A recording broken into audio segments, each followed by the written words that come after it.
Hola, buen día. Buen día, ingeniero. Bueno, a ver, ¿quedamos creo acá o ya vimos esta parte? Estoy confundido con otro grupo. Ya vimos esta parte, ¿no? No. Sí, ingeniero, quedamos en la figura 11. Ya, ya, no sé.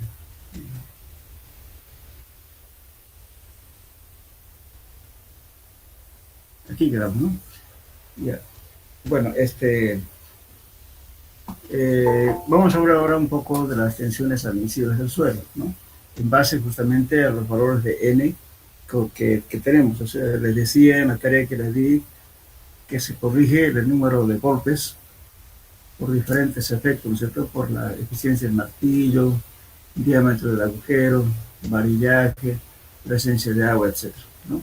Entonces, corrección, si tenemos, digamos, que se lleva 40 golpes, seguramente vamos a bajar a 30, 35 por una corrección que se hace, el número de n. Entonces, casi todas las fórmulas están siempre referidos al valor corregido. Entonces, tenemos varios ábacos, fórmulas justamente para poder determinar los valores de la capacidad de soporte del suelo, que le llamamos tensión admisible del suelo. Bien, entonces, tenemos aquí, por ejemplo, la tensión admisible del suelo, para este caso, este es de acuerdo al criterio estamos hablando de Peck, Hudson y Thorburn, ¿no? Para el caso de las arenas. Entonces tenemos igual un medio, es tensión admisible, es igual a un medio de B. Este B siempre es el ancho menor de la zapata o de la fundación por el peso específico del suelo, donde vamos a asentar el suelo, por N gamma es un factor de carga, más gamma del suelo, por H por altura de desplante. Este H significa en el lugar donde vamos a asentar la zapata, qué profundidad. NQ también es un factor de carga que depende de la cohesión y de las características de los suelos, menos 1. Eso nos da directamente la tensión admisible. Entonces, para poder calcular este N gamma y NQ, utilizamos este abaco. Entonces, este es el número de golpes, ¿no es cierto?, que tiene aquí ángulo de presión interna, y tenemos presiones de capacidad de carga, que es N gamma, que estamos viendo aquí. Este N gamma y NQ encontramos mediante tabla. Entonces, tenemos número de golpes con número de golpes de gamma, hacemos coincidir, ¿no es cierto?, todas estas curvas y obtenemos el valor de NQ y N gamma que vamos a empezar en esta fórmula. Bien, eso nos llamamos el factor de capacidad de carga que tenemos aquí. Bien, entonces los datos de entrada, lógicamente, vamos a buscar un valor de N del ángulo de fusión interno, ¿no? Y el número de golpes. Entonces interpretamos un punto hasta encontrar la tabla, y este abajo. Después tenemos otros ábacos que nos sirven, suponiendo, ¿no es cierto?, que aquí todas estas líneas inclinadas son valor del N, el número de golpes del SPT. Y yo puedo decir, bueno, podemos trabajar de la forma, con la tensión admisible de tanto, vale, una zapata con esto, pero aquí tenemos, por ejemplo, zapatas, ¿no es cierto?, aquí nos podemos predimensionar, siempre refiriéndonos al ancho menor de la zapata. Aquí de 15, o sea, de 1.5 metros, de 3 metros, 4.5 metros y 6 metros. Entonces, adoptándonos un valor del ancho de la zapata, del ancho menor, buscamos suponiendo, digamos, aquí, qué sé yo, para un número de golpe de 30. Entonces saco aquí y obtengo la tensión admisible de aproximadamente 3.8 kilos por centímetro cuadrado. De ese modo calculo. Lógicamente, esta tensión ya lo voy a calcular. ¿Por qué? Porque sé eh, las cargas que voy a obtener, ¿no es cierto? Si es un edificio de un piso o dos pisos, voy a tener el peso que me está cargando esa columna. Esa columna tiene que estar asentada en una zapata. Voy a suponer que la zapata es rectangular. Entonces, si la zapata es rectangular, entonces adopto, voy a decir, bueno, el ancho menor de la zapata que sea 1.5 o 3 metros, dependiendo, ¿no es cierto?, de las cargas. Y como sé el número de N, entonces voy a decir, bueno, tengo este valor de la tensión admisible. Entonces voy a verificar eso, cuánto realmente me da con la carga que estoy haciendo y con la fundación que estoy adoptando. Entonces, si está dentro de los valores que me dice aquí, entonces el dimensionamiento que yo estoy haciendo está bien. Ahora, si no, bueno, voy a tener que disminuir, perdón, aumentar, si no me da, aumentar el área de la zapata. O si no, también si da lo suficientemente grande estos valores, entonces, ¿qué hago? Puedo disminuir la dimensión de la zapata. Y es cuestión de jugar de ello, cuánto me va a dar los valores con el número de golpes y las dimensiones que adopto. Ahora también puedo tener en cuenta, teniendo la tensión admisible del suelo, ¿no es cierto? Aquí, yo calculo, supongamos, para 6, y un número de golpe que sea, por así decir, 35. Bajo aquí y voy a decir a qué profundidad tengo que poner mi zapato. Me está indicando eso. Ahora, si quieren, al revés también, si yo quiero fundar, qué sé yo, a una profundidad, qué sé yo, de 2 metros, 3 metros, pongamos 3 metros. Y bueno, adopto cuál es el número de golpes que tengo. Lógicamente, los valores intermedios entre 40 y 35 hay que interpolarlo. Suponiendo que tengo yo, por ejemplo, digamos, de 35, digamos. Entonces, una profundidad de 3 metros tengo una tensión admisible de tanto. O sea, me permite adoptar tensión admisible o en su defecto la dimensión del zapato, o al revés. Entonces, con esos datos uno puede jugar, digamos, para poder calcular las zapatas en función del número de n. Ahora también podemos decir, por ejemplo, aquí hay una pequeña corrección.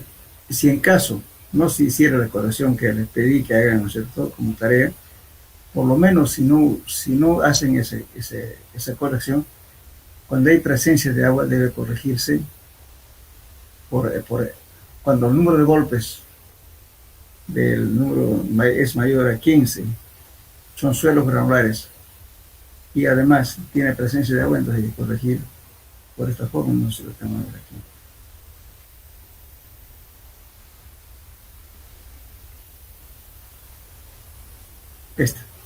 Por esta fórmula. N corregido va a ser, supongamos que ustedes tienen 25 golpes. Además tienen agua de suelo granular. Para esos casos sirve esta fórmula. Tiene 15 más un medio de N que se obtiene en el campo. Supongamos que decía que era 25, 25 menos 15 me da 10, ¿no? Claro, 10 dividido entre 2 me da 5, más 15, 20. Entonces mi número de corregido en ese caso es 20. Entonces para mi cálculo voy a adoptar 20. Entonces eso se hace cuando hay corrección, digamos, por lo menos en ningún caso cuando tenemos golpes arriba de 15 en suelo granular y además con presencia de agua, hay que hacer siempre esta corrección. Eso se está refiriendo aquí.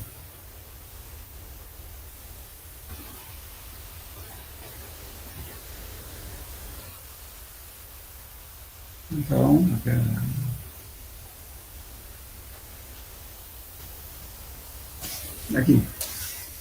Ahora, seguridad contra el asentamiento, ¿no es cierto? Entonces podemos tener la siguiente figura muestra una tensión admisible en el terreno para un asentamiento igual a 2.5 centímetros. Esta fórmula es válida considerando un asentamiento de 1 pulgada.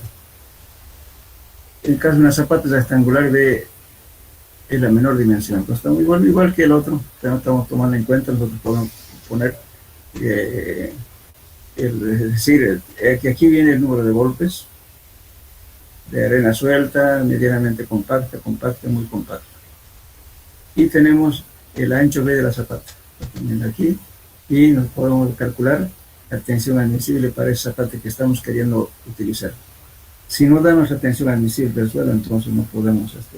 Lo que estamos haciendo, comparando siempre los valores reales de la carga, suponiendo en alguna columna me está dando 30 toneladas, y le pongo un área de contacto, que es la zapata, puede tener la presión. Entonces, si esa presión es menor que esto, entonces el problema está solucionado. Pero si me da la presión solicitante mayor que esto, entonces ahí vaya la cosa. Entonces, en ese caso, ¿qué tengo que hacer? Aumentar las dimensiones de la zapata.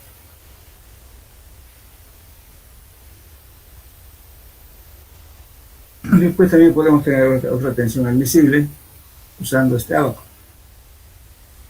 Aquí tenemos el ancho B, siempre viene a ser el ancho menor de la zapata. En este caso tenemos nivel freático aquí, este nivel de terreno, y más o menos para este caso, ¿no es cierto?, cuando la zapata es aproximadamente 2 veces B, hacia la profundidad desde la base de la zapata hasta el nivel freático, cuando es 2 veces B, entonces puedo usar este ábaco. Pues aquí me estoy dando, pongamos para el valor, entro con valor B, este ábaco de aquí, B cuando el ancho menos 1,30, aquí cuando es 2, cuando es 3, 5, aquí infinito, de cualquier valor. Entonces, con este valor, ¿no es cierto?, bajo por esta forma, digamos, aquí tengo el número de golpes, suponiendo que yo tengo 50, vengo aquí, encuentro, suponiendo que B sea igual a 3 metros. Entonces mi tensión admisible viene a ser aquí. Ese es el valor que debo obtener. Ahora, si el suelo, o sea, estamos encontrando, fíjense, el N en base a la dimensión de la zapata, con el valor de N, el número de golpes. Entonces voy a verificar cuánto realmente me da las cargas que le estoy cargando a la zapata, y si es mayor a esta presión admisible o no. Si es mayor, bueno, entonces habrá que agrandar la zapata. Para eso son estas fórmulas. Después tenemos otras fórmulas que son las siguientes. Por ejemplo, aquí, para el caso de las arcillas, ¿no?, los otros son para suelos granulares, por si acaso. Estos son para arcillas. Entonces, ¿qué hago? Fíjense, dice 1.33 por N, es el número de golpes, 1 más 0,3, el ancho menor, en este caso este de acá, y L es este de aquí. Entonces, este B y L se va a hacer en metros. Entonces, respetando esas dimensiones, esto me va a dar toneladas metro cuadrado. Entonces voy a tener justamente, en base al número de golpes y las dimensiones de la zapata, voy a tener mis tensiones admisibles. Siempre considerando zapata rectangular. Ahora, otras fórmulas empíricas son las siguientes. Otra fórmula muy aplicada cuando no se conocen dimensiones de la zapata, y para suelos granulares que están sobre el nivel freático, se puede aplicar el siguiente criterio. Entonces, digamos, por ejemplo, tengo un suelo que no, en el momento de ejecutar el trabajo del estudio, no hay presencia de agua. Entonces me está diciendo, para ese caso yo puedo adoptar este criterio. N sobre 5. Pero generalmente nunca se debe adoptar esto, porque a no ser que sea una zona en una ladera o una zona donde nunca va a haber acumulamiento de agua, tampoco no va a subir el nivel freático. En ese caso podemos aplicar esa fórmula de N sobre 5. Pero generalmente algunas veces decimos N sobre 8 o directamente sobre 10. Entonces, digamos, cuando está debajo del nivel freático, ¿no es cierto?, estoy hablando de suelos granulares, entonces se reduce al 50%. Entonces, en vez de que sea 5, directamente es este valor. Esto me va a dar en toneladas metro cuadrado, pero si en caso multiplico por 1.33 dividido entre 10, ¿no es cierto? Perdón, este es 1.33, este es para el caso de arcilla, este es para suelos granulares. Al caso de las arcillas, se toma 1.33 por N. Eso me va a dar toneladas metro cuadrado. Si lo divido entre 10, me da directamente kilos centímetro cuadrado. Entonces, la forma inicial, lo que hace el autor, hace 1.33 por N, directo, para arcillas. Entonces, se me va a dar toneladas por metro cuadrado. Entonces, ya haciendo paso aquí, si lo divido entre 10, esto me va a dar kilos por centímetro cuadrado.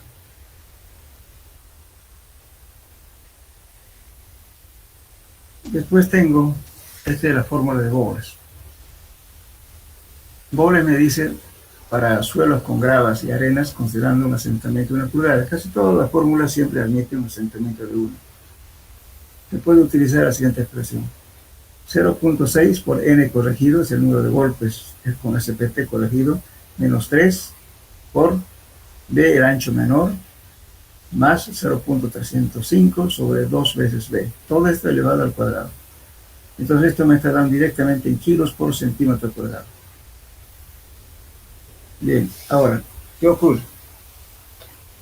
Cuando me da esta relación de Z sobre B, cuando me da mayor a 1, entonces hago una corrección. A este valor obtenido de aquí voy a multiplicar para agrandarlo más, siempre y cuando que esto sea mayor a 1. La relación de Z, Z viene a ser la profundidad de desplante o el nivel de fundación. Beta es el ancho, perdón, B es el ancho menor. Si esta relación me da esto, entonces aplico esta fórmula. Entonces, ¿qué hago? 1 más Z sobre B. Todo esto que me dé este resultado, lo multiplico al valor que obtuve aquí. Ahora sí, pero máximo hasta 2. Si me da esta relación de 1 más Z sobre B, digamos 2.5, no puedo poner 2.5, no lo multiplico 2.5, solamente máximo 2. Eso es el limitante, por eso dice aquí menor o igual a 2. No podemos aumentar más de 2 si esta relación me da más de 2. Entonces, solamente hasta 2. Bien, tengo otra fórmula, según Skepton. Esto es exclusivamente para arcillas. C viene a ser la cohesión del suelo, y NC es un coeficiente, ¿no es cierto?, que depende de la forma geométrica de la zapata, más el peso específico del suelo, y Z, la profundidad del desplante. O sea, la profundidad donde va a estar asentada la zapata. En ese caso, uso esta tabla. Primero entro, para hacer esta tabla, hago Z sobre B. Con Z sobre B, supongamos que Z viene a ser la profundidad del desplante y divido en el ancho menor de la zapata. Supongamos que me dé 0.06. Entonces, mi NC va a ser 7.10, que se quede aquí. Este es el valor de la cohesión del suelo. Esto vamos a hacerlo en laboratorio, con las muestras obtenidas de campo. La cohesión multiplicada por NC, más el peso específico del suelo también, donde estamos asentando las zapatas del peso específico, por Z, la profundidad de desplante. Eso nos da tensión admisible del suelo para esa fundación. Esto solo vale para arcillas.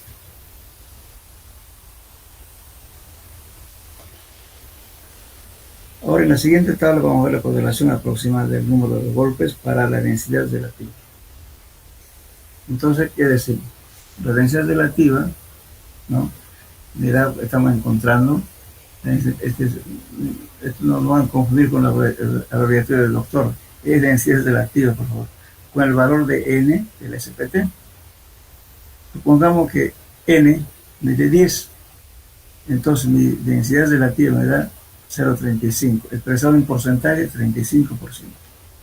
Cuanto más aumenta N, va aumentando justamente su densidad relativa. La densidad del campo, como se encuentra, eso se refiere. Tengo 85%, 0.85 o bien 85%. Para valores mayores a 50, ¿no es cierto? Cualquier valor que sea menor o mayor a 50 se adopta 1. Pues se considera generalmente como rechazo al penetrómetro de Petrosaglia, ¿no es cierto? Al penetrómetro, cuando el número de golpes es superior, fíjense, hay que entenderlo bien. Hay mucha gente que siempre obliga que sea mayor a 100, y no es así. Mira lo que dice Bowles en su libro, dice lo siguiente. Se considera generalmente como rechazo al penetrómetro cuando el número de golpes es superior a los 25, a 30 golpes por centímetro. Si eso me da, al golpear solamente me está entrando entre 25 a 30 golpes por centímetro, digo rechazo. Ya no necesito hacer los golpes porque voy a romper mi herramienta. Y a la vez dice, se puede cobrar un precio excesivo por desgaste de equipo, porque es peligroso que lo rompa o que su herramienta se quede abajo porque se va a romper. Y le dan para entrar un centímetro, está dando 25 o 30, y es duro, entonces va a romper. O en su defecto también cuando el número de golpes es mayor a 50 para 30 centímetros, también se considera rechazo. Las normas de la CTM dicen que se considera rechazo cuando son mayores a 100.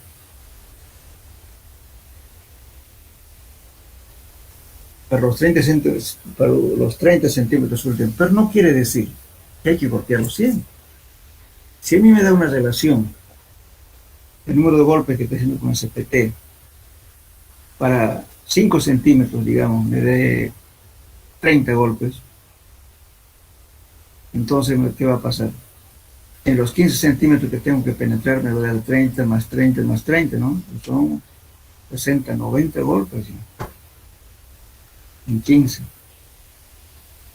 Y por otros 15 o otros 90 son 180 golpes, entonces es mayor a 100.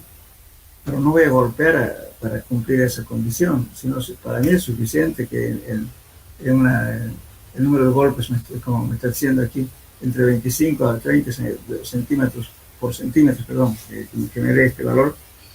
En un centímetro me dé 25 a 30 centímetros, no necesito golpear, si no lo voy a romper todo. Entonces se deja. Pero, ¿por qué estoy aclarando eso? Hay muchos fiscales, supervisores de obras, dicen, no, tienen que golpear los 100 golpes.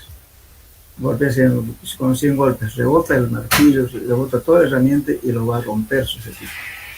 Y corre el peligro de que todo el varillaje de todo se quede adentro, lo pierde toda la herramienta. Pero hay gente que obliga, como tenemos un contrato, ¿no? Aquí ciegamente dicen ellos, tiene que ser mayor a 100, entonces le hacen golpear hasta 100, entonces corre el peligro de romper todo.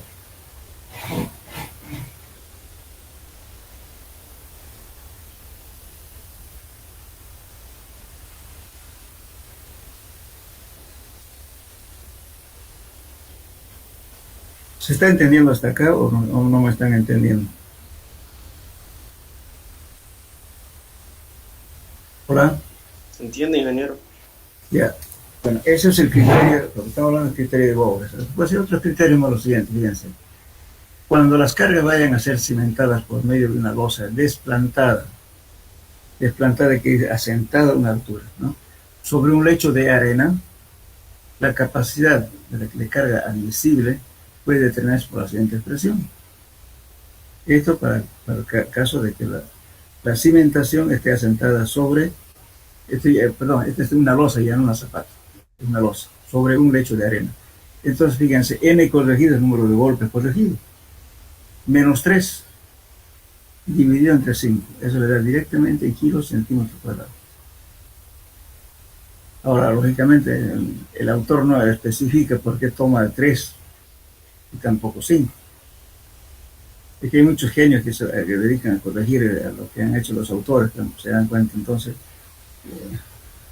eso no se puede hacer, ¿verdad? Entonces habría que, ¿cómo le puedo decir? Es una investigación, bueno, y tal vez llegar a un acuerdo, ¿no es cierto?, de por qué pone 3, por qué pone 5. No sabemos. Ahora, en el caso de que las losas estén asentadas en gravas, con gravas con arena, entonces se utiliza esta fórmula. N corregido dividido entre 4. Por FP es un factor de corrección. Multiplicar por un delta. Este delta es el asentamiento que uno está emitiendo. Directamente es 1 pulgada. 2.54 centímetros. Entonces, en este caso, delta se coloca en pulgada, entonces esto va a ser 1. Z, la profundidad de desplante, va a ser en pies. Este desplante del nivel que estamos asentando en la zapata, entonces en pies. El ancho de la zapata también va a ser en pies. Entonces hacemos lo mismo esta corrección. Entonces entonces este FP, ¿no es cierto?, después de este valor, vamos a multiplicar por esta ecuación que viene a ser 1 más 0,33 por Z, Z el nivel de desplante, dividido entre B. En ese caso, lo multiplicamos por este valor de P, que es esto de aquí. Ahora, también podemos calcular el asentamiento que va a ocurrir, o sea, cuánto se va a asentar la zapata mediante esta ecuación. Dice 2Q sobre N corregido, todo eso 2 veces B, 1 más B, todo al cuadrado. ¿Qué significa esto? Este Q es la carga distribuida que voy a poner, la carga más solicitada. Y además, este N corregido es el número de golpes menor que se obtuvo en los estudios de suelo que se ha hecho. Porque generalmente en un área hacemos 2, 4, 5 estudios. Entonces colocan el menor, este N. B es el ancho menor de la zapata. Entonces eso nos va a dar el asentamiento máximo que va a producir esta carga con una fundación con un ancho B. Entonces este Q también aquí se expresa en toneladas por pulgada cuadrada. B es el ancho de la zapata, también esto se pone en pulgadas. Entonces, ¿por qué? Porque el asentamiento está en pulgadas. Ahora, después, si quieren expresar en otras unidades, lo expresan, pero primeramente hay que respetar lo que está diciendo el autor. Que pongamos el Q en distribuidas, carga distribuida, que sea toneladas por pulgada cuadrada, y que el ancho de la zapata también sea en pulgadas, y así nos va a dar el asentamiento en pulgadas.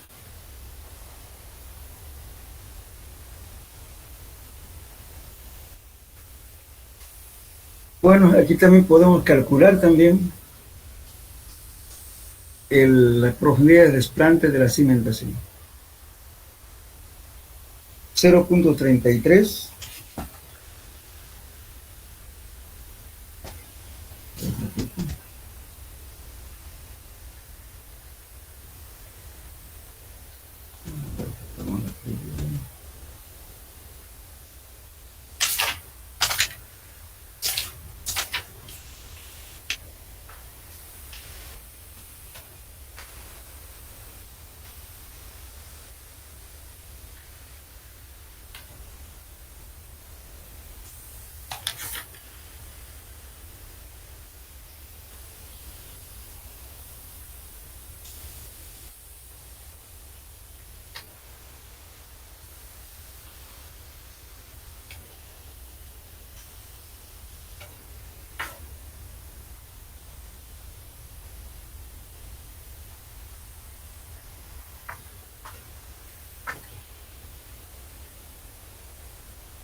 Bueno, entonces, está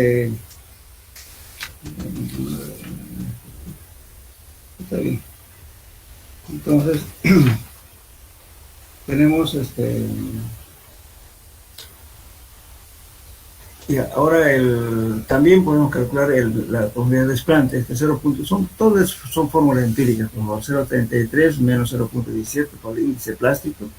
Eso lo han hecho ya en suelos 1, perdón, en suelo 1 van a hacer el índice lateral, van a calcular esto.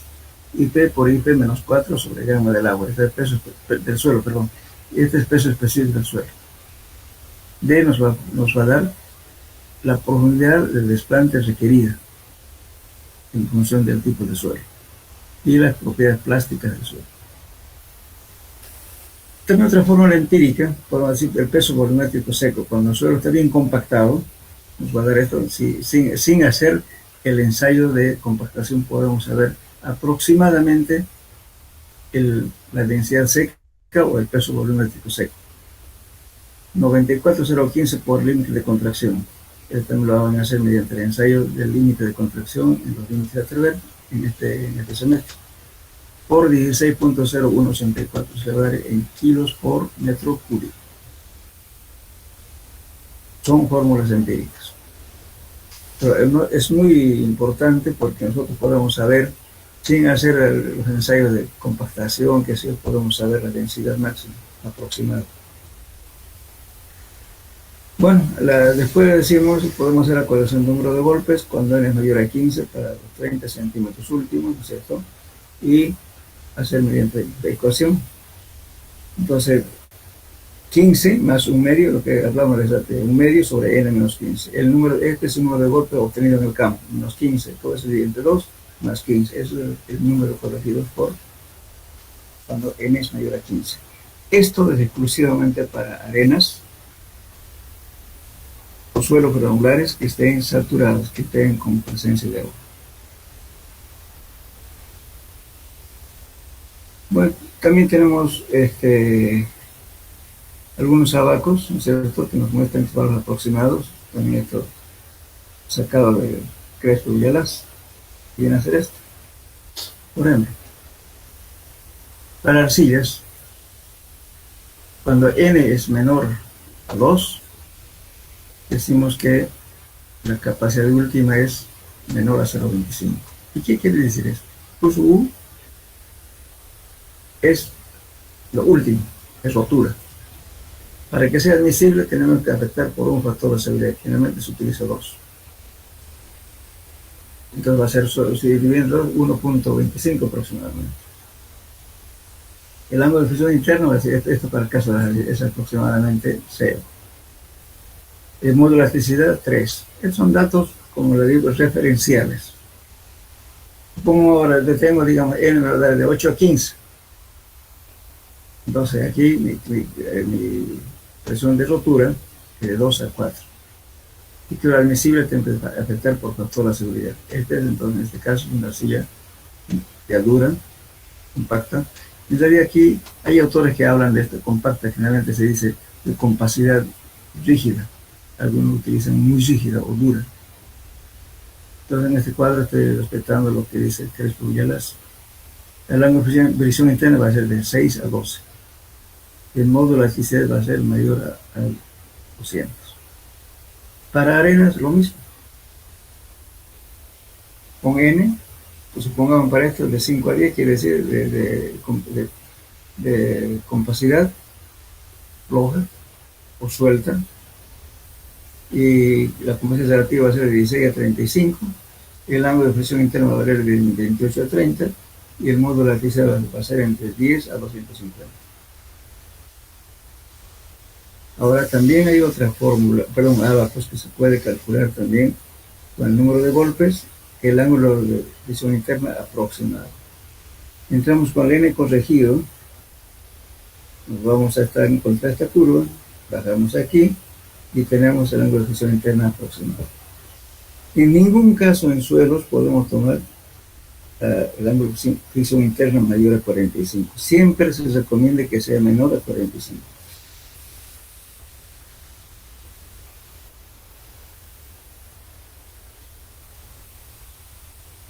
Bueno, después tenemos un factor de corrección para el número de golpes que ya anteriormente hablamos, ¿no es cierto?, que se encuentra con la presión intragranular o presión efectiva, que eso ocurre cuando hay presencia de agua.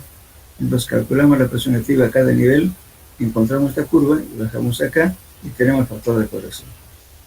Entonces el factor de corrección va a ser entonces n corregido, el número de golpes corregido va a ser n de campo que se obtuvo multiplicado por este valor, que nos va a dar este valor Fc que encontramos aquí en este.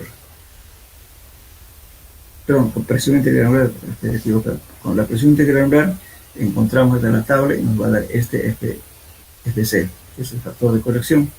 Entonces el n corregido de campo ya hemos corregido, ¿no es cierto?, de otros factores, supongamos por lo que le indiqué, por eficiencia del martillo, por diámetro de agujero, por varillaje, todo lo demás. Entonces aquí, como hay presencia de agua, entonces esto se hace solamente corrección, esta corrección es aplicable solamente en caso de suelos granulares. Entonces ya el n corregido, ¿no es cierto?, el n corregido va a ser igual al n de campo multiplicado por este C que vamos a encontrar aquí. Bien, o si no, aplicamos estas fórmulas. Sería Whitman, Skepton, etc., ¿no? Tenemos varios criterios por calcular. En este caso, de todos modos, viene el logaritmo de presión efectiva. Igualmente, si quieren, cualquiera de estas ecuaciones pueden utilizar. El más usual en la práctica es este de aquí. Este. Bien. Ahora también otras formulitas empíricas que le va a permitir calcular la humedad óptima y el límite plástico menos 1.5. O también el valor de índice plástico, el límite líquido por 0.75 menos 7.7. Eso le da índice plástico. Son fórmulas empíricas, vuelvo a repetir. Ahora, módulo estático también te hacen una prueba de Severi, lo multiplica por 8, eso es módulo de elasticidad. Bien. Ahora tenemos también, ¿está claro hasta ahí, jóvenes? Fíjense, son fórmulas que se pueden aplicar en función de todo, en función del número de golpes.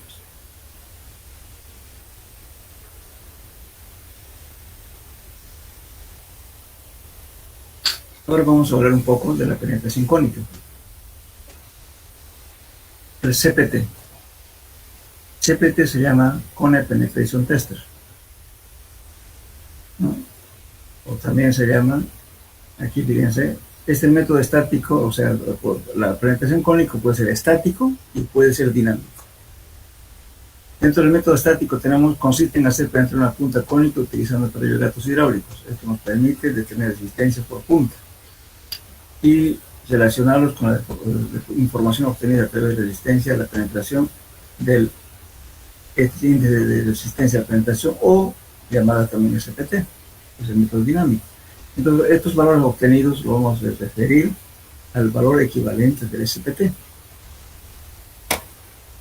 Y este método del CPT se puede realizar mediante el método estático, o que modernamente usamos este método estático. Antes se utilizaba el método dinámico, que mucha gente todavía utilizamos el método dinámico. Este método mecánico, lo cual con la ayuda de sensores nos permite determinar la resistencia al suelo, ángulo de presión interna y presión de poros. En este esquema estamos viendo un método estático. O sea, aquí la punta que se llama, ¿no es cierto? Eso se llama el método del DPH. Bueno, vamos a ver, veremos aquí primeramente. Tenemos una herramienta cónica, fíjense que vamos a meter esta herramienta mediante un gato hidráulico que viene montado en camiones, cosas, son equipos especiales con el cual vamos a medir la resistencia por punta. Esta resistencia por punta ya está calibrado al referente al número de N de SPT. Y también tenemos justamente los valores de otros sensores que nos mide la presión de poros y el ángulo de presión interna. Nos determina al hincar hacer penetrar este penetrómetro electrónico. La desventaja de estos métodos es que si tenemos aquí en la base, supongamos que tengamos una piedra grande aquí o una grava, entonces esta punta va a distorsionar demasiado la resistencia. ¿Por qué? Porque está empujando una piedra. Por eso a veces este método no es muy utilizado en terrenos muy duros, ni tampoco en zonas donde hay piedras, y no funciona el sistema. Bien. Después de esto también hay el método dinámico. El método dinámico es el cono holandés y otros conos. El otro cono que se está usando actualmente, ¿no? Porque hay bastante influencia de los españoles, porque los españoles utilizan este método, se llama el DPHS. El DPHS dice la penetración cónica dinámica súper pesada. Por ahora no tengo eso porque no lo puse aquí en este trabajo que estoy presentando. Anótenlo, por favor, agarren un lápiz. Describir una tarea, por favor, para como investigación. Describir el método de penetración cónica DPSH. Lo que quiere decir penetración cónica súper pesado. Eso quiere decir. Entonces, este ensayo de penetración cónica es dinámico. ¿Por qué? Porque usamos, además utiliza las mismas herramientas que utiliza el ensayo del SPT. Utiliza el trípode, el martillo, lo mismo. Lo único que varía, en vez de que sea el penetrómetro, que es un cilindro bipartido, que llamamos penetrómetro de Terzaghi, aquí usamos un cono. Un cono lógicamente también estandarizado, y vamos a contar también el número de golpes que se necesita para penetrar una cierta cantidad de centímetros. No me acuerdo muy bien en este momento, pero en la investigación van a ver cada cuánto se va a golpear. Entonces, eso es con ese valor obtenido del número de golpes del DPHS, vamos a encontrar su valor equivalente al N de SPT. Igualmente, en el trabajo que van a hacer ustedes, me van a encontrar esa relación del N obtenido por DPHS, de la penetración cónica dinámica, súper pesada, a cuánto equivale al número de golpes del SPT. ¿Entienden la pregunta?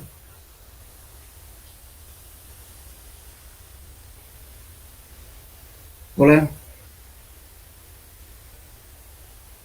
Ingeniero, ¿puede repetir la última parte? Ya. Donde dice Ya, penetración le cónica. voy a explicar bien, a ver, todo bien claro. O sea, le estoy diciendo de que ustedes busquen, ¿cierto?, en cualquier libro, el ensayo de penetración dinámica cónica súper pesada. Generalmente en la sigla que se escribe se llama DPHS. Muy bien, eso es el método de penetración cónica. Ya no, y en vez de utilizar un penetrómetro de Terzaghi que usamos, que es un cilindro, ¿no es cierto?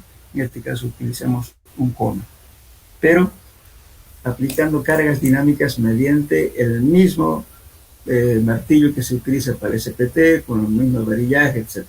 Lo que varía, en vez de que sea penetrómetro de Terzaghi, usamos un cono. Lógicamente las medidas que nosotros en el SPT son de 15, 15, 15. Aquí varía la altura de la penetración. Ese valor que se obtiene con este cono se relaciona mediante una ecuación, hay varios criterios, ¿no? Entonces busquen esa relación que lo convierte al N del CPT, que es, o sea, de la penetración cónica que estamos hablando, lo convierte el equivalente del SPT. Con ese valor del SPT, ustedes usan los ábacos, tablas, fórmulas, lo que quieran. ¿Ahora entendieron? Sí, ingeniero. Ya. Entonces, una vez que describan el método, van a encontrar la relación que existe para convertirlo el número de golpes con el cono a cuánto equivale al número del N obtenido con SPT. Vamos a practicar porque resulta que ahora la gente que viene, especialmente los españoles, exigen este ensayo. Hay que hacer paralelo a veces.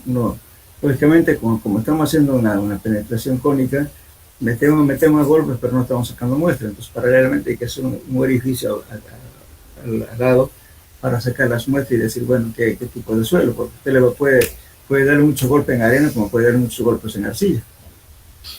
Pero como no sacamos muestras con el cono, entonces hay que hacer un agujerito para sacar las muestras aparte, para saber qué tipo de suelo es. Justamente la penetración cónica nos relaciona con ese valor tanto que el CPTU, por ejemplo, también aprovechemos la segunda antes que me olvide. Entonces, esta tarea que le estoy dando es DPHS. Ahora me van a describir el ensayo del CPTU.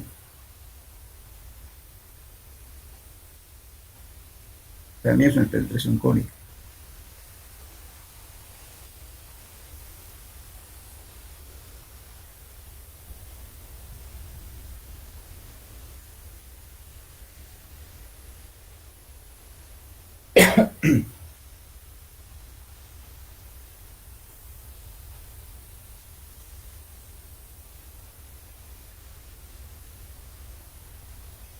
Después le voy a preparar otras preguntitas que no quiero llenarles mucho de preguntas para el uso del dilatómetro.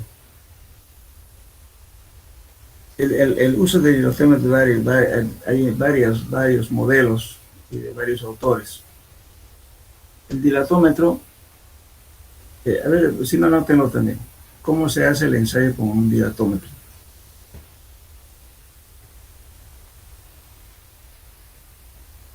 Puede ver el dilatómetro del chat, y, en fin, hay varios métodos, especialmente lo utilizan bastante en Europa estos ensayos.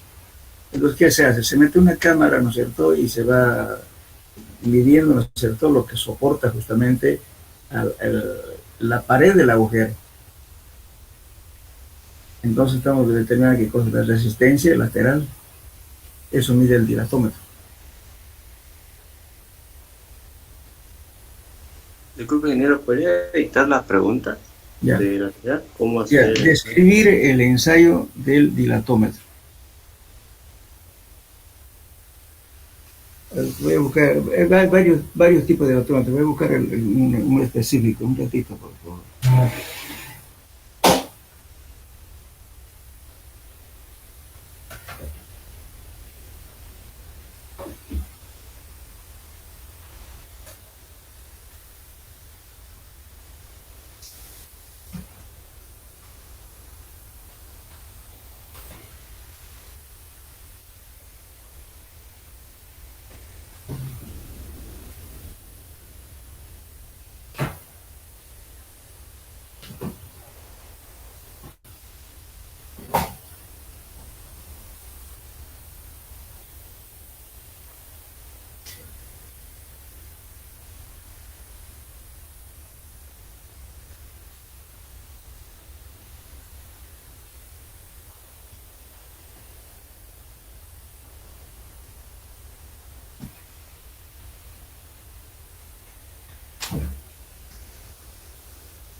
Perdón, no lo encuentro a mano, pero a través del auxiliar le voy a mandar las preguntas del dilatómetro, porque hay varios modelos, varios autores. Quiero que por lo menos unos dos me describan, porque se está manejando eso ya, el dilatómetro en Santa Cruz.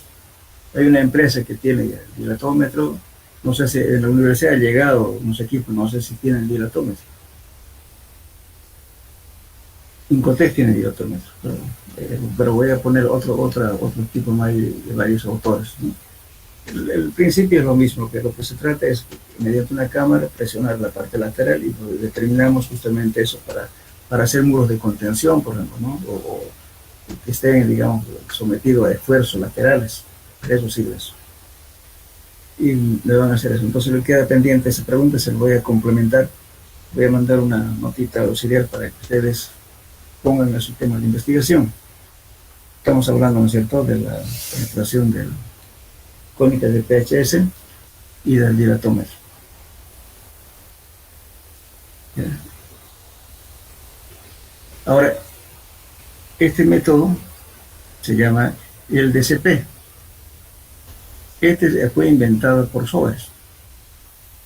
Y justamente también hay discusión sobre este tema. Este es un equipo que tiene, fíjense, es un martillito que pesa apenas 4.6 kilogramos, ¿no? 8 libras. Entonces, ¿qué hace esto? Entonces tiene un pequeño martillo que se levanta con la mano, aquí tiene un cabezal, el cual se lanza aquí y se golpea sobre esto. Aquí tiene un varillaje que para mantener estable a las barras del cono. Aquí está un cono, y el cono es este. Entonces, lógicamente, también aquí se mide la penetración hecho por el autor, que equivale justamente al valor de 1515 del N del SPT. Este equipo reemplaza al ensayo del SPT. Es pequeño. Yo tengo este equipo, hemos hecho varias veces las pruebas, dan similar resultado, pero lamentablemente en nuestro medio no la aceptan porque están más acostumbrados al SPT. Este es un equipo liviano. Nosotros hemos hecho varios trabajos, por ejemplo, en Cobija, como ha hecho en Villarremerín y otras partes. Cuando uno ve un avión, no va a llevar, es difícil que llevar un equipo de la SPT, porque es pesado, aquí es un vehículo. Cuando los caminos no habían pavimento, no habían camino, entonces hay que irse en avión. Nosotros íbamos en avión también para petroleros, muchas varias veces te ensayo. Pero lamentablemente hay que darles una charla y una breve explicación para que acepte la gente. No lo conoce mucho, pero ustedes de todos modos lean, está en el texto, y también pueden encontrar en Sowers, en el libro de Sowers, encuentran este equipo, este método. Es bien sencillo y liviano. Las barritas se hacen cada metro, usted puede entrar tranquilamente a varios metros. Lógicamente, aquí también hay la herramienta auxiliar, va haciendo un agujero con pala y cacha, paralelamente, limpia la herramienta y golpea otra vez. Cada vez va entrando, va limpiando y golpeando sucesivamente. La ventaja es que es liviano. Usted puede llevar en un avión. Nosotros varias veces hemos hecho trabajo en la zona de Beni y Pan. También por algunas zonas, digamos, cuando la empresa petrolera estaba en su auge, había zonas inaccesibles. Pues son estudios que hay que hacerle en la cima de una montaña, entonces uno puede, bueno, a veces no se puede subir, pues, ¿no? A veces se hacían, cuando hacíamos el SPT, a veces había que ir hasta alquilando caballos, ¿no? Para llevar la carga del SPT. Y este equipo es el máximo para entrar a unos 10, 15 metros, no necesita más de 100 kilos, 150 kilos no necesitamos. Entonces, en cambio, con el SPT va a llevar cerca de unos 300, 400 kilos, más pesado.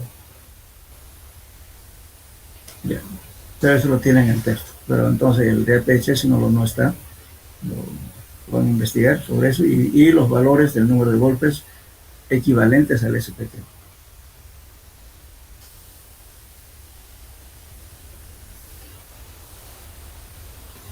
Bueno, ahora lógicamente la relación de la penetración cónica, aquí hay un criterio, pero me gustaría que ustedes lo busquen. Este es un criterio, ¿no es cierto?, del cono holandés, que es que el obtenido con el número de golpes del cono holandés, su equivalencia en SPT son estos valores.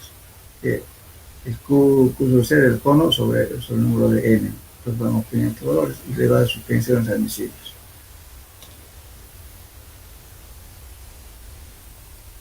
Bien. Esto ya lo vimos con ustedes, ¿no es cierto?, cuando vimos el mochador de pared delgada. También quería explicarles, ¿no es cierto?, cuando se está perforando un suelo, cuando hay un boleo, quiere decir piedras bolones, son gravas, partículas de diferentes tamaños. A veces hay que utilizar una serie de taladros, hay que utilizar cinceles. O sea, en una exploración uno tiene que inventarse. Muchas veces, ¿no es cierto?, hay que ingeniársela. ¿Cómo va a sacar, cuando de repente en el agujero que está haciendo se le aparece una piedrita? ¿Cómo lo va a sacar y no lo va a poder? Porque la vas a hacer la piedra y ir golpeando con el CPT o con lo que sea. De repente es una piedra suelta. Para determinar eso, entonces hay que hacer una herramienta, ¿no es cierto?, que permita sacarlo, esa pequeña piedra.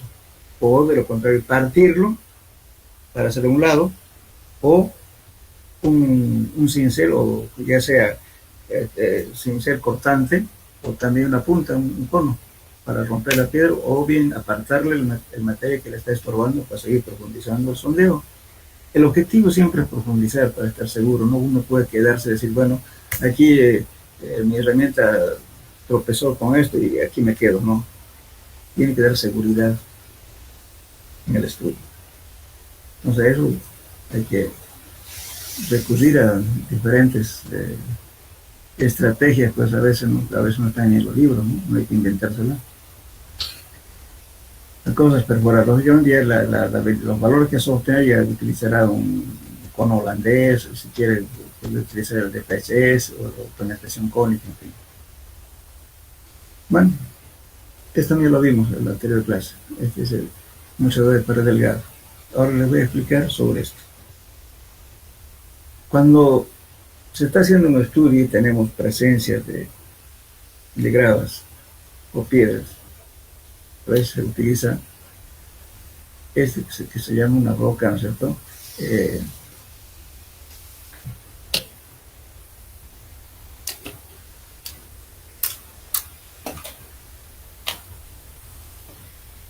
Ya. Métodos rotatorios en roca. En caso de que no se pueda usar el método de percusión, puede usarse taladros a rotación con rocas de diamante, el tipo de cáliz o carburo tungsteno. Los diferentes tipos de rocas se pueden, en este caso. Fíjense, este es todo el mundo yo creo que conoce, ¿no es cierto? El famoso trépano, o tricono, como le llaman así, que usamos justamente en empresas petroleras. Para nuestro caso, como ingenieros civiles, no necesitamos una perforación grande, suficiente, un trépano que sea de 4 pulgadas o de 6 pulgadas, suficiente. Entonces coloco una máquina, ¿no es cierto?, en la rotación y cuál va a triturar justamente con esto. Estos son rodillos que giran y al girar, lógicamente, agarra las piedras y los rompe y de ese modo atravesamos. Lógicamente acá tenemos que utilizar lodo bentolítico para poder suspender los sedimentos que va dejando al romper las partículas. Eso para profundizar los sondeos. Ahora también otro, si no tenemos mucha piedra y tenemos alguna grava que nos molesta atravesar, entonces utilizamos esta aleta. Es una roca que, fíjense acá, gira esto así, entonces aquí viene acoplado las barras. Entonces esto es lo que llamamos tungsteno o carburo de tungsteno. Una palabra también se llama vidias.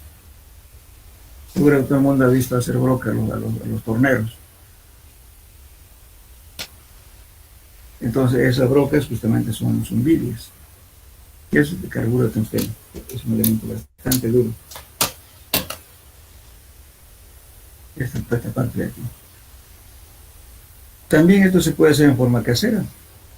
Nada raro. Simplemente acá coloca una base que viene aquí la rosca para acoplar las barras de perforación y con una aleta, puede ser un muelle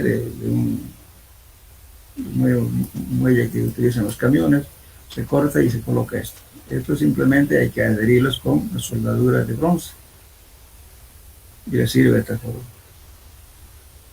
Este es un orificio donde entra justamente la presión de agua. O también esto, otra forma de hacer, este viene armable. Tienen tres partes separadas y mediante una rosca se junta esto así. También esto está revestido con tungsteno. Depende, como repito, ¿no es cierto? Realmente que a veces hay que inventarse para poder... también para comprar, digamos, estas cosas, es muy caro. Nadie le va a pagar, por ejemplo, para darles una idea. Este tricono, esto hay para diferentes formaciones. Formación dura, que es con carburo de tungsteno. Para formación media, es un acero bastante duro a la fricción. Y para blandos tienen esta protuberancia más grande y lógicamente el acero tampoco no es tan duro, porque es para formación blanda. Entonces un trépano de 6 pulgadas con carburo de tungsteno está costando alrededor de $2.500 a $3.000 uno. Entonces nadie le va a querer pagar para atravesar un estrato de grava con piedra, pagarle que si para 2 metros para $3.000 o $2.500, no lo vamos a pagar. Igual en pozo de agua también se utiliza esta misma herramienta. Cuando encontramos piedra hay que meter roca de tungsteno. Cuidado que estén llorando cuando alguna vez ustedes hagan algún negocio de un pozo de agua o perforar para hacer un puente en roca, ¿no? Y por ganar la pega estén haciendo costos muy baratos, después se arrepientan. A mí me ha pasado a varios alumnos míos, tenía que ayudarle. Alguna vez no se puede ayudar porque es cuestión de dinero. Por eso alguna vez no. Si ustedes tienen este tipo de trabajo, no. Yo como profesor estoy siempre para aconsejarles o darles una idea, ¿no? Para que no tengan ese tipo de problemas. Entonces se agarra un trabajo, digamos, por ejemplo, a veces le dan cálculo de un puente, como hace el estudio. Y el tipo le pone su precio, que es su cálculo va a costar tantos días, pero el estudio de suelo lo pone como si fuera algo secundario. Y es justamente lo que, si es roca, le va a costar harto. Para que tengan idea. Un metro de, porque los tamaños de las rocas vienen por diámetro del hueco que le va dejando, especialmente. Vamos a hablar de esto. De esto. Estas son las rocas con diamante. Entonces esto va girando, ¿no es cierto? Va haciendo un agujero y va cortando las piedras y el núcleo sale por aquí, por el medio. Entonces, este es un equipo, fíjense, este es un equipo para justamente hacer el estudio en roca. Las muestras que se están sacando son estas. Este está cortando y está sacando este núcleo. Entonces tiene una herramienta especial para poder sacarlas, ¿no es cierto?, las muestras. Entonces tenemos utiliza unas cajas para poner en forma secuencial toda la formación de la roca que está saliendo aquí. Entonces a esto lo vamos a medir nosotros, ¿no es cierto? Va a depender el uso de esto. Fíjense aquí diferentes formas de trepa. Por ejemplo, dice corona semi-redonda con diamantes de grado A para rocas duras y extremadamente duras. Entonces estos son los diamantes que ven aquí, son de alta pureza, duro. Y por consiguiente eso le va a costar más caro. Estos son coronas de carburo tungsteno para formar una roca blanda. Fíjense aquí no lleva diamante, sino lleva carburo tungsteno. Entonces esto, una roca blanda lo corta por una arenisca, una limonita, lutita, es suficiente esto para cortar. Pero si es roca dura, hay que ver por esto.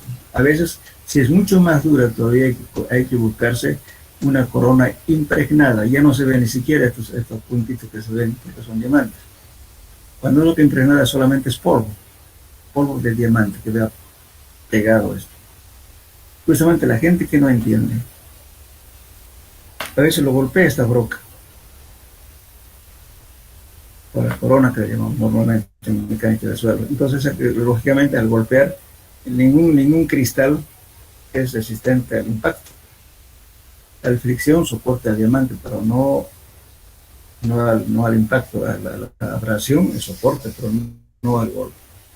Entonces regina mal y quedan pues sin los cristales de diamante y no corta nada. Hay mucha gente inconsciente, me pasó muchas veces.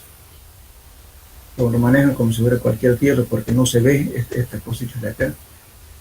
Son chiquititas, solamente cuando vea la luz así se ve el reflejo, pero eso es de alto quilataje. Por consiguiente su costo es mucho más grande todavía. Aquí, entre más grande sea este gránulo, es más ordinario la corona. Cuando este granito no se ve, es mucho más fino, porque es diamante impregnado. Después tenemos otro, por eso viene por tipo A, tipo B, tipo C, para decir, para formación también las formas tienen diferentes formas, tienen escalonadas, en fin. Entonces el operador tiene que saber escoger cuál es lo ideal para el lugar donde va a trabajar. Esta es una corona de forma piloto que estabiliza la cara portante, lo que reduce la desviación y la desviación de los diamantes de grado H, para usar en rocas muy fracturadas. Entonces cuando tiene una roca muy abrasiva, porque se mueven las rocas, entonces hay que tratar de usar esto.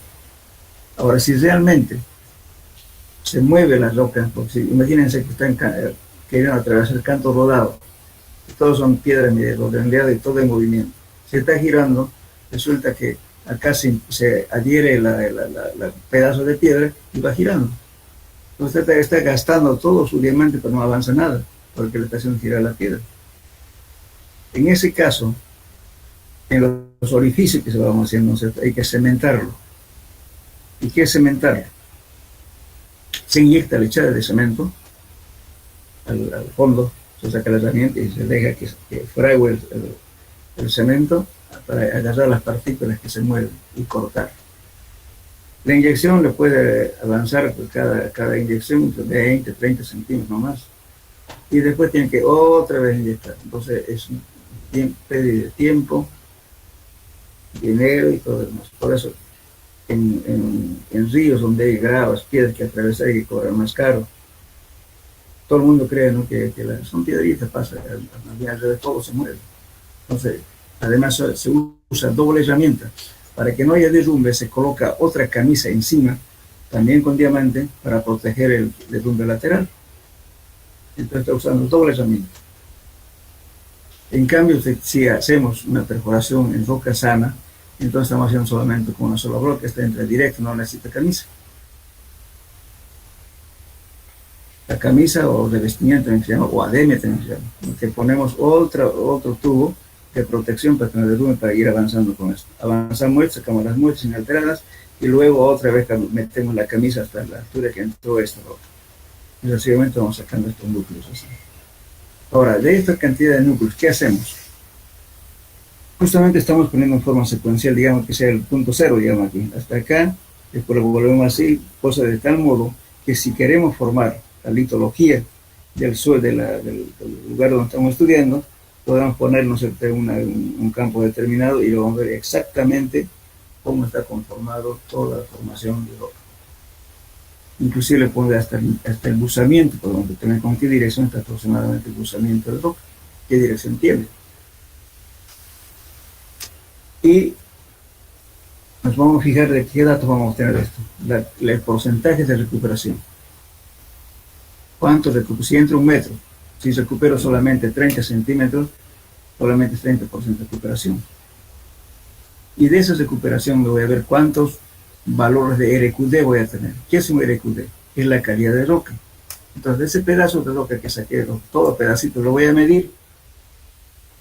Entonces, voy a escoger todo material, todo pedazo de estos núcleos que estamos viendo acá, que sean mayores o iguales que 10. Eso se llama RQD. Eso voy a tomar en cuenta para sacar el porcentaje de RQD obtenido por metro. Y de eso voy a hacer la prueba de compresión, acción, todas las que ustedes quieran. Hacemos mecánica de rocas. Y el coeficiente de seguridad que voy a utilizar para esto es bastante alto. Dependiendo desde 5 hasta 25, 27. Cuanto más sea fracturado, más meteorizado la roca, hay que poner un coeficiente mucho más alto. Ese es el valor que vamos a dar al calculista para que decir, bueno, ponga su puente aquí. ¿Por qué le damos factor de seguridad alto cuando está todo totalmente meteorizado? Porque lógicamente con el peso, con la vibración que haya, se va a ir acomodando las piedras. Entonces lógicamente puede haber asentamiento. Entonces hay que decir al tipo, no ponga mayores presiones que tal valor. Generalmente se puede dar como referencia que sea menor o igual a 3.5, que es lo más conservador. De repente la rotura de la roca le va a dar, qué sé yo, 50 kilos por centímetro cuadrado. No le diga eso a la lumbre porque le da situación, pero tome un factor admisible del tanto. Y con eso tiene que trabajar. Pues entonces hay que tomar en cuenta el porcentaje de recuperación y los pedazos que salen mayores a 10 centímetros, se llama RQD. Bien, bueno, esta máquina que ven es una máquina japonesa. Tiene capacidad de entrar a más de 100 metros de profundidad, puede utilizar diferentes diámetros. El NQ, también me olvidaba decir, la nomenclatura que se utiliza para calcular el diámetro del corte que se hace con estas herramientas, viene la nomenclatura en inglés NQ, BQ, HQ, etc. Viene, prácticamente ya es equivalente en centímetros, ¿no? Que uno va haciendo, digamos, ¿cierto? Y va a depender mucho también. Entre más grande sea la broca, los que el corte es mayor. Generalmente para estudios geotécnicos aplicado en ingeniería civil, manejamos el BQ y NQ, dos medidas. Bien, entonces este equipo tiene una capacidad de girar 200 revoluciones por minuto hasta 4000 revoluciones por minuto. Tiene caja cuarta. Entonces, por eso si usted quiere ganar plata, hay que tener un buen perforista. Si no, las rocas que cuestan caro, pues para que tengan idea, una broca de NQ, que es un poquito más ancho que el BQ, le está costando entre 600 y 700 dólares. En dólares. Entonces usted no puede cobrar menos de eso por metro, de repente un metro lo quemo 2 brocas. si no sabe manejar el técnico, o sea, el operador, y no supo, digamos, hacer su presupuesto, va a tener que poner parte de su bolsillo, porque la herramienta cuesta caro.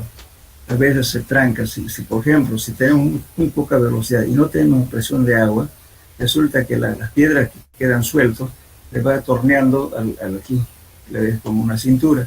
Al final lo corta el piedra y se queda la corona, a veces parte de la herramienta. Entonces en diamante hay en esta relación hay que tener mucho cuidado y es concierto, por eso hay que cobrar no muy barato. Repito, ¿no es cierto? ¿Por qué estoy hablando de esto? Porque hay varios muchachos han agarrado trabajos en Potosí, otros agarraron para represas en Sucre, otro en La Paz, en el Alto de La Paz, que hace Budera también, ya casi vende su casa para terminar el trabajo que se comprometió. Entonces, lógicamente, a veces la inexperiencia hace meter la pata. Como tienen las boletas que soy yo para cumplir el contrato, no están pegados. Protestan la letra y chao, perdí su garantía. No quiero asustarla, sino hay solamente precaución cuando ustedes no quisiera ver a ustedes andar en eso, en mi mano, quedarse sin bienes. Ten mucho cuidado en este tipo de trabajo, especialmente cuando hay rocas, ¿no? En los puentes hay que tener cuidado por el tipo de formación geológica que hay. Ahora, para estar más seguro se hace geofísica. ¿Qué es geofísica? Sí, vamos a hablar de eso. Geofísica. Se puede, lo voy a decir más o menos aproximadamente qué hay abajo. Pues, pero eso es una cosa muy importante porque no metemos las patas, inclusive para hacer pozo de agua en el lugar donde no conocemos hay que pedir geofísica. ¿Está claro hasta aquí o tienen dudas? ¿O se durmieron? Hola. Se entendió, ingeniero. Sí, a ver, un día de que estemos, de repente tengamos oportunidad de hacer un trabajo para llevarse al campo, para que vean cómo se trabaja con estos equipos. O por lo menos traerlos aquí a mi empresa para que vean el equipo que les estoy hablando. Bien.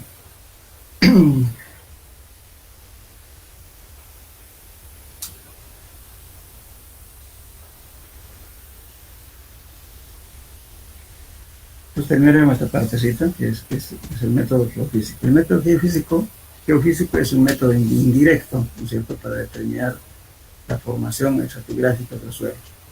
Este método, o sea, el método sísmico, por ejemplo, que estamos viendo acá, dice, este método se fundamenta en las diferentes velocidades de propagación de ondas vibratorias de tipo sísmico a través de diferentes medios de materiales y los medios realizados sobre diversos medios y permiten establecer velocidades de propagación de ondas, ¿no es cierto?, entre 150 a 2500 metros por segundo. Entonces, aquí tiene, por ejemplo, ¿qué se hace? ¿Cómo se hace este ensayo? Esto se utiliza más en la petrolera. Algunas veces piden de tracción sísmica. Aquí, ¿qué pasa? Por ejemplo, este es un detonador para los explosivos. Entonces se hace un agujero, ¿no es cierto? Aquí 1, 2, 3 sucesivamente, y luego se ponen cargas explosivas. Y mediante este equipo hacen que hay explosiones en forma secuencial 1, 2, 3 sucesivamente, ¿no es cierto?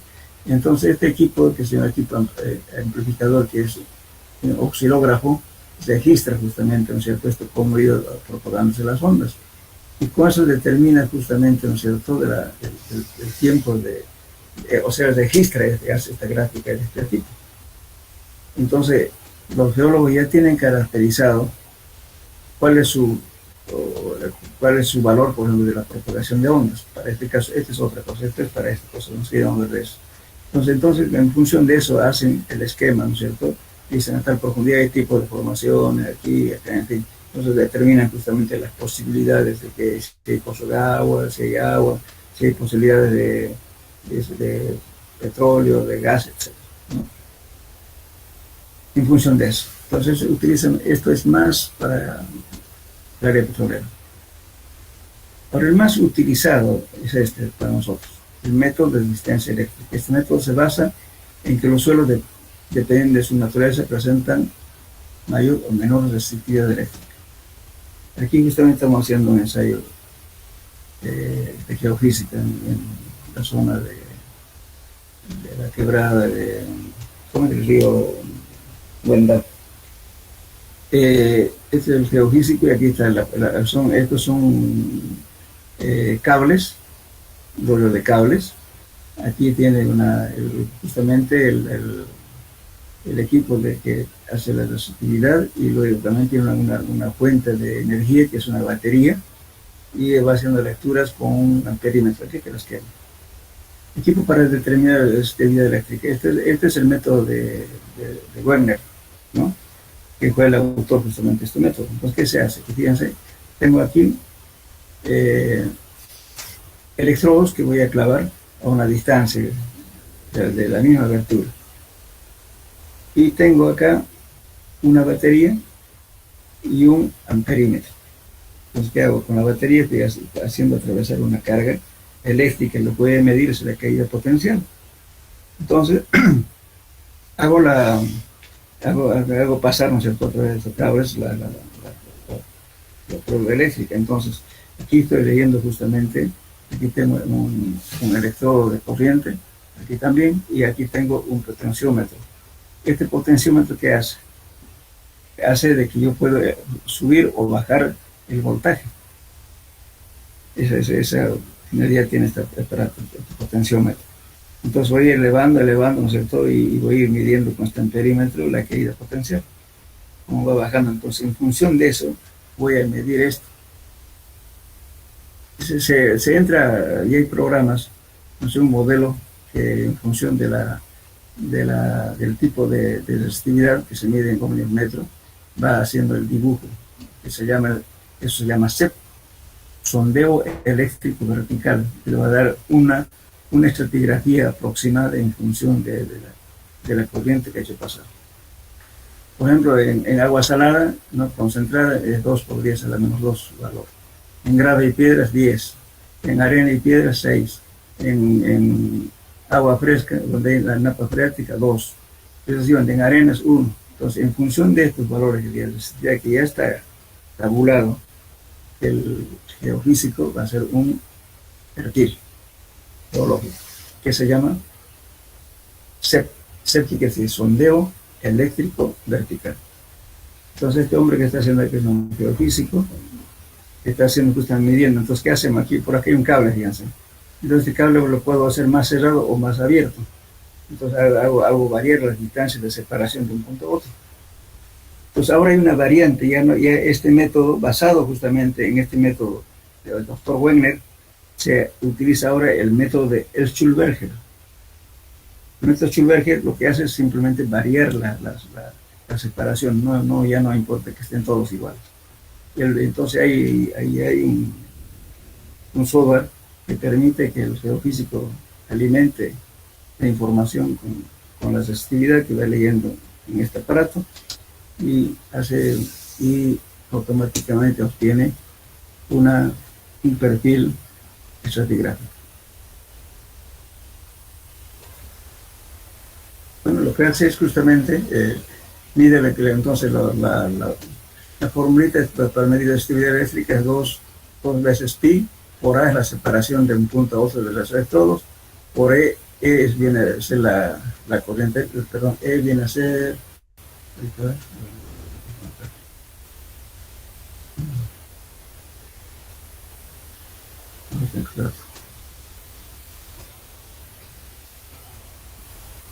de la resistividad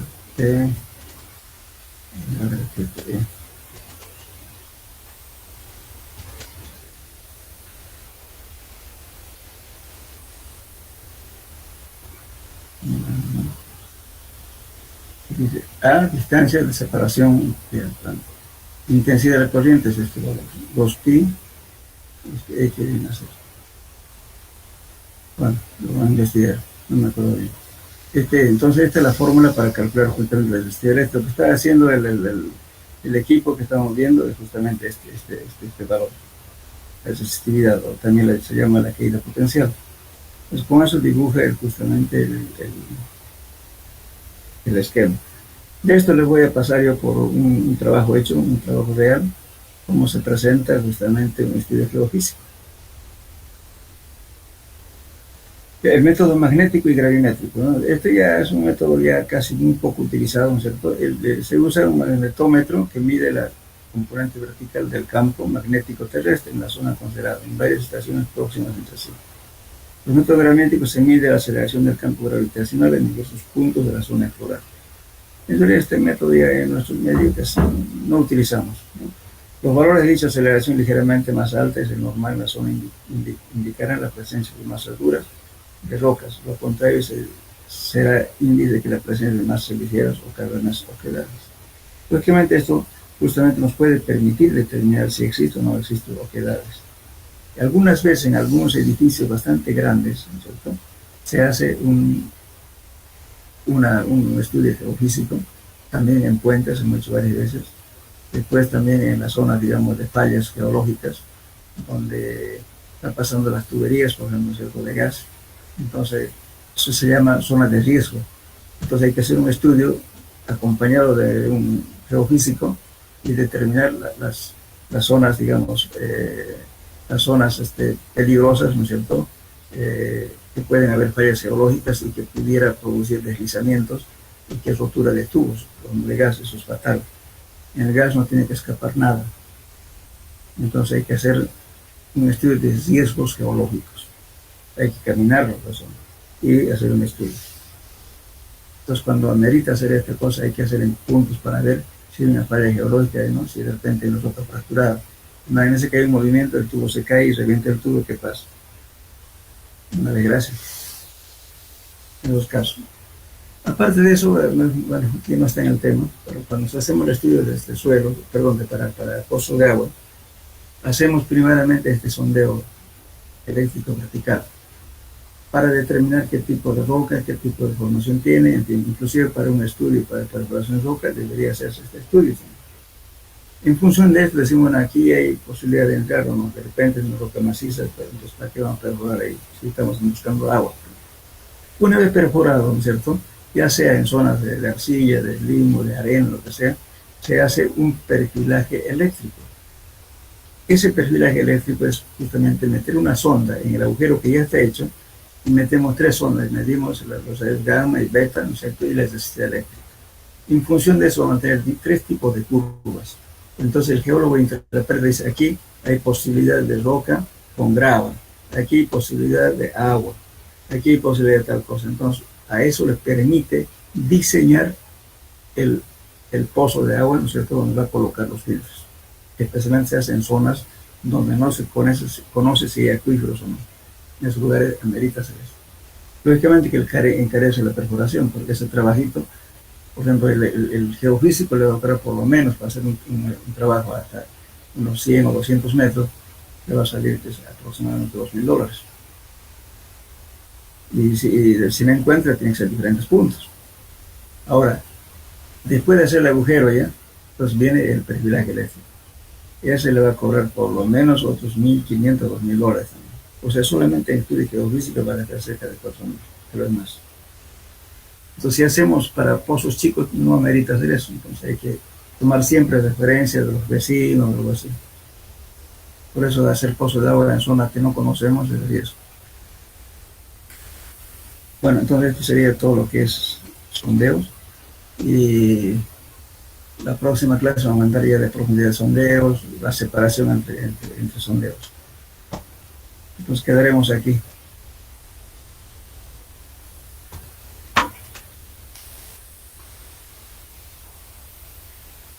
¿Me escuchan? Sí, se la escucha, señor. Ya, entonces, cualquier pregunta, la próxima clase me pueden hacer sobre lo que hemos hablado, por favor. Entonces, ponemos un cuadro, sí. Entonces, la próxima clase vamos a hablar de cada cuántos pozos cada cuántos metros hay que hacer la perforación, a qué profundidad y por qué. Es muchas veces importante para tener una opinión. Y algunos profesionales piden, háganme un pocito para construir una casa de 5 pisos, ¿no? Con un pozo, ¿qué va a hacer? No dice nada. Eso vamos a hablar en la próxima clase. Bueno, Entonces, hasta luego, jóvenes. Ingeniero, gracias. Hasta luego. Buenas tardes. Hasta luego, buenas tardes.